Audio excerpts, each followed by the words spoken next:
જય શ્રી કૃષ્ણ. મારી YouTube channel Bhagwati cook and હોમમેડમાં તમારું સ્વાગત છે. આજે આપણે બનાવવાના છીએ ખજૂર પાક, જે આપણે બે ટાઈપનો બનાવવાના છીએ, એક બિસ્કિટવાળો અને એક બિસ્કિટ વગરનો. તો ચાલો આપણે બનાવવાનું શરૂ કરીએ. અહીં મેં 1 કિલો ખજૂર, 200 ગ્રામ જેટલો ટોપરાનો છીણ, 2 ચમચી ખસખસ, 1 વાટકી કાજુ અને બદામ અને મિલ્ક પાવડર, 2 ચમચી જેટલું મિલ્ક અને ગાયનું દેશી ઘી લીધું છે. તો ચાલો આપણે બનાવવાનું શરૂ કરીએ. આપણે અહીં જાડા તળિયાવાળું વાસણનો ઉપયોગ કરીશું. આપણે તેમાં મિલ્ક પાવડર નાખતી વખતે ગેસને બંધ રાખીશું. હવે તેમાં આપણે મિલ્ક એડ કરીને બરાબર હલાવી લેશું.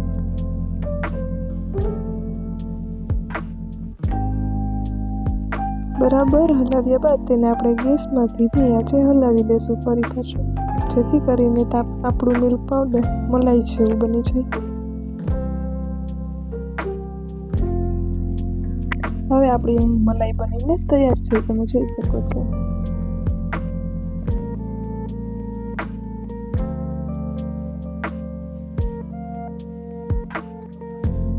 હવે આપણે અહીં 2 ચમચી જેટલું ઘી નાખીને કાજુ અને બદામને બરાબર સાતળી લેશું.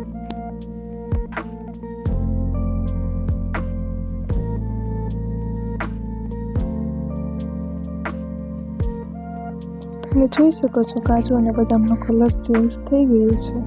હવે તેમાં આપણે ખસખસ એડ કરીશું.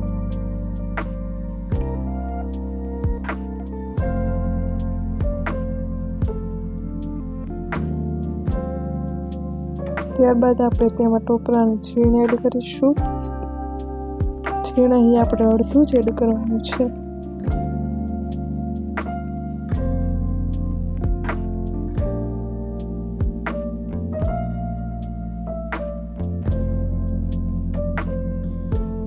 હવે આપણે ખજૂરને સાતળવા માટે અહીં 4 ચમચી જેટલું ઘી લીધું છે.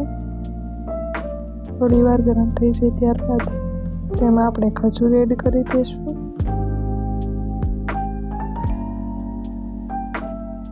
ખજૂરને આપણે ધીમા ગેસ પર બરાબર રીતે સાતળતા રહીશું. થોડી વાર બાદ તમે જોઈ શકો છો આપણું ખજૂર કેટલું સોફ્ટ બની ગયું છે. તેમાં આપણે કાજુ, બદામ અને ટોપરાનું છીણ એડ કરીશું.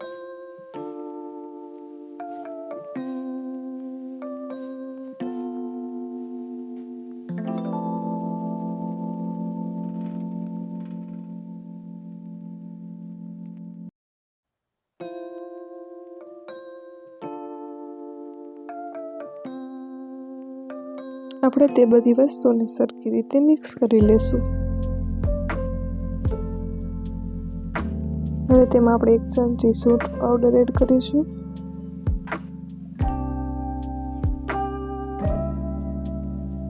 ત્યારબાદ આપણે 1 ચમચી જેટલો ગંઠોડા પાવડર પણ એડ કરીશું અને બરાબર હલાવી લેશું. જે આપણે મિલ્ક પાવડરમાંથી માવો બનાવ્યો હતો તેને આપણે આમાં એડ કરીને સરખી રીતે હલાવી લેશું. સૌ પ્રથમ આપણે બિસ્કિટ ખજૂર પાક બનાવવાના છીએ. તેના માટે અહીં મેં ગોળ ગોળ કરીને થેપલી બનાવી લીધી છે.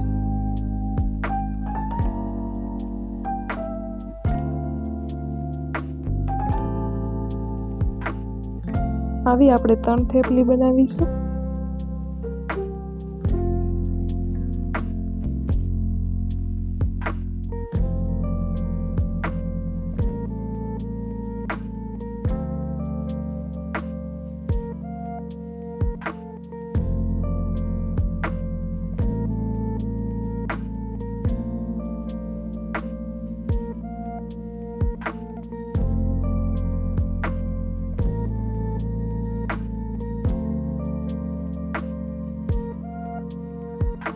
પહેલા એક થેપલી લઈને આપણે તેની ઉપર બિસ્કિટ, ત્યારબાદ ફરી એક થેપલી, એવી રીતે આપણે સેન્ડવિચ ટાઈપ બનાવશું.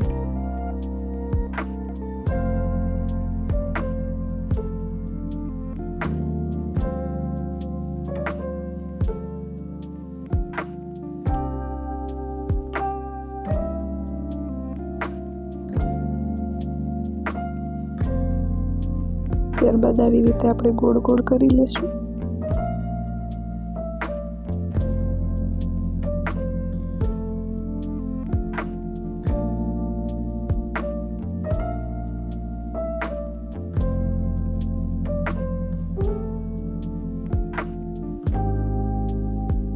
હવે આપણે આને થોડીવાર ફ્રીજમાં રાખી દઈશું.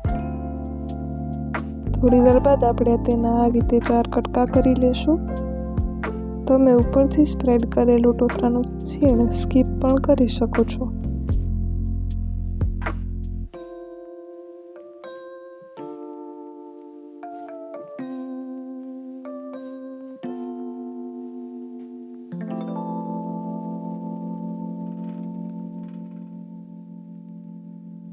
હવે આપણે બિસ્કિટ વગરનો ખજૂર પાક બનાવ્યો છે તેને આપણે બરોબર મસળી લેશું.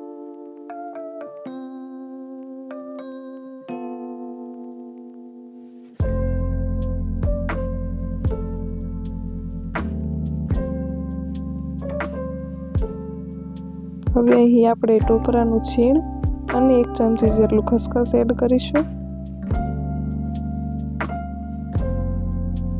તેને આપણે ખજૂર પાકમાં આ રીતે ગોળ ગોળ ફેરવીને મિક્સ કરી લેશું.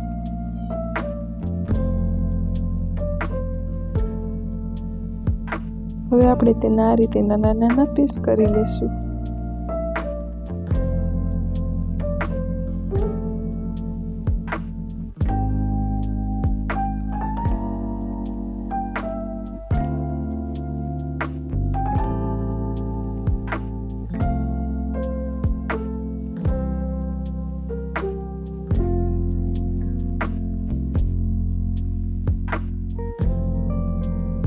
તમે જોઈ શકો છો આપણી 2 લીટરના ખજૂર પાક તૈયાર છે.